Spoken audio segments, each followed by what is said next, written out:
బాలీవుడ్‌లో అత్యంత ప్రతిష్టాత్మకంగా తెరకెక్కిస్తున్న భారీ ప్రాజెక్టులలో రామాయణం ఒకటి. నితీష్ తివారీ దర్శకత్వం వహిస్తున్న ఈ సినిమాలో రణబీర్ కపూర్ రాముడిగా, యష్ రావణుడిగా, సాయి పల్లవి సీతమ్మ తల్లిగా, కాజల్ మండోదరిగా నటిస్తున్నారు. ఇక రవి దుబే, సన్నీ డియోల్ వంటి star actors key role play చేస్తున్నారు.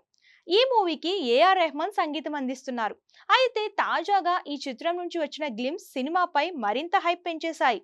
అయితే ప్రెజెంట్ ఈ మూవీలో సీతమ్మ క్యారెక్టర్ పోషిస్తున్న సాయి పల్లవిపై భారీగా ట్రోలింగ్ చేస్తున్నారు. రావణుడికి మండోదరి లాంటి భార్య ఉండగా ఆ ఉడత మొహం లాంటి సాయి పల్లవిని కిడ్నాప్ చేస్తాడా అని, మండోదరిగా అప్సరస లాంటి కాజల్ని పెట్టుకుని రావణుడు సాయి పల్లవిని కిడ్నాప్ చేస్తే కన్వీనియన్స్ గా ఉంటుందా, కామెడీగా ఉంటుందని తెగ ట్రోల్స్ చేస్తున్నారు. ప్రస్తుతం అందుకు సంబంధించిన మీమ్స్ సోషల్ మీడియాలో చాలా దర్శనమిస్తున్నాయి.